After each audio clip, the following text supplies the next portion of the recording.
install our laminate in our machine. As you can see, our power flow. Yeah. Power flow with the downhill insertion, and now we need to put them in our laminating machine to make a cover.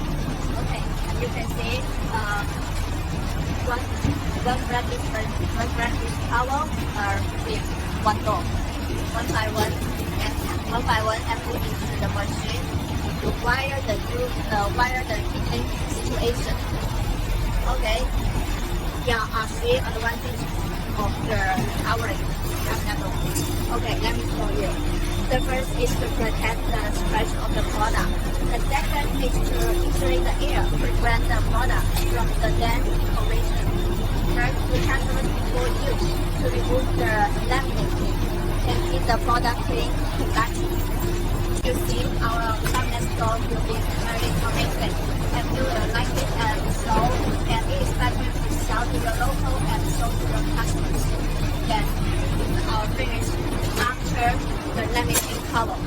Do you like it? Yes, I like it very much.